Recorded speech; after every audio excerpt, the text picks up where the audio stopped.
Hey everybody, happy Saturday. So you probably don't really know me. I was invited on this page by Angie and Ali to share a little bit with you about the connection between mind, body, and spirit. So a little information about me. My name is Karen. I am a follower of Jesus, love the Lord, and I'm also a certified personal trainer, a licensed social worker, and a Beachbody coach. And so I have been very passionate about fitness for a really long time, and mental health and spiritual health. And so my vision is to partner with women in their health to find freedom in it through Christ. And so I'm all about connecting the mind, body, and spirit because I believe they're all one. So you may say, Karen, how does your spiritual fitness or your relationship with God impact working out, or the other way around? Or how does your mental health impact any of those things? All the way around. So think about it this way. If you are feeling really depressed, feeling like you are constantly anxious, really afraid of the future, just fear paralyzes you, and you're not able to really surrender it to God, I doubt you're really going to be eating well. If you're anything like me, when I'm stressed out or anxious, I tend to overeat. I'm not really motivated to exercise. And so you'll notice that there's a pattern where all three are connected and all three influence each other like a domino effect. Now, I will say your relationship with God must be the center. It must be it. So if you think of like a target, if God is on the outside, like your relationship with God, like the outside layer of the target, it funnels everything down. So if my relationship is right with God, it will impact how I work out, how I eat, how I see my family, how I work, how I go, how my relationships, my friendships, whatever. Like it just kind of funnels its way down. So your relationship with God is key and it's the center. Now, a little bit of history about me. Throughout college, I really struggled a lot with body image and feeling like I can't love myself. And I couldn't even receive the love that God had for me. I felt like I had to earn it, or I had to just look a certain way, walk a certain way, talk a certain way, dress a certain way in order to achieve beauty by the standard of the world, which, by the way, that definition of beauty by the world isn't even stable. I feel like it changes every day. So it was this unattainable goal to begin with.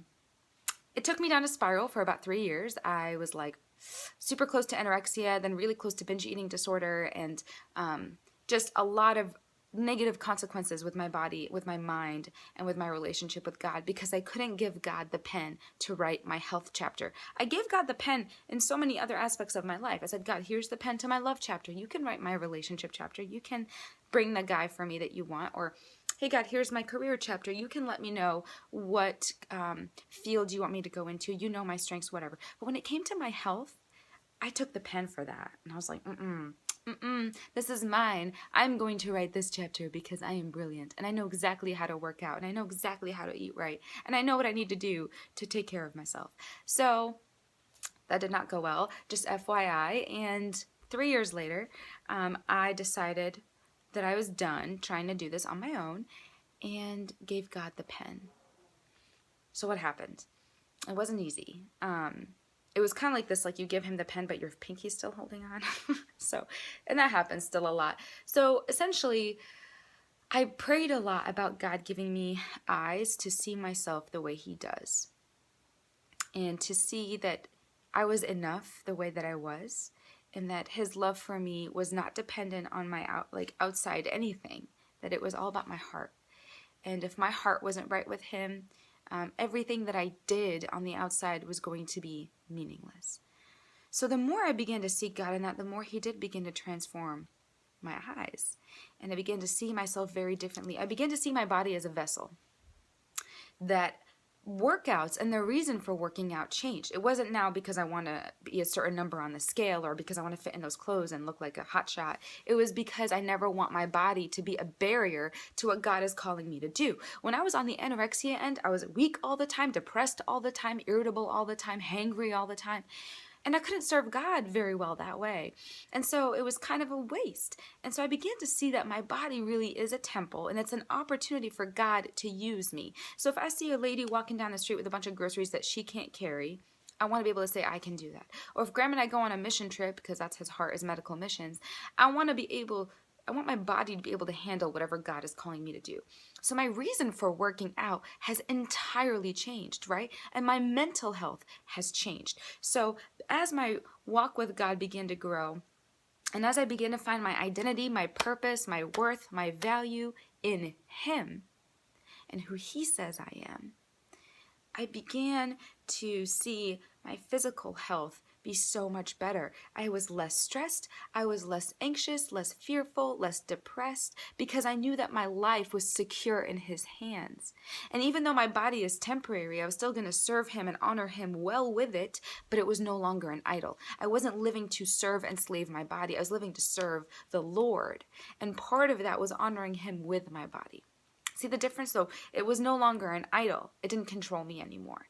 And so because of that, my mental health drastically improved. I had more joy. I had more confidence, more security. I was less fearful and more faithful, right? So all of it is connected. So if I can challenge you with anything this morning, it's where are you at with the Lord? Not just where are you at with your health, because that stuff follows. I promise you it follows. Where are you at with your relationship with God? Are you willing to give Him the pen to write every single aspect of your story? The career chapter, health chapter, family chapter, relationship chapter? Or are there some that you're like, I feel like God's going to hold back on me. I'm going to do this one myself. It doesn't usually go very well. Temporarily, it might feel like it's going well. And you will see that transformation happen once you begin to walk with the Lord and truly surrender your life to Him. You will see a transformation in your health, in your mental health, in so many ways, your relationships. You're not the same person. And that's why what Angie and Allie are doing is investing in you from the inside out. It's an inside out transformation, not the other way around. Working out first isn't going to improve your relationship with God. Actually, if anything, it might steer you away from God because you might start to idolize that more, spending less and less time with the Lord. It's got to be in reverse. So I hope that this encouraged you this morning. Happy Saturday. Thank you so much for letting me come, share a little bit about who I am, my story, and my passion. And I pray that you were able to receive something from this today. Have a great day.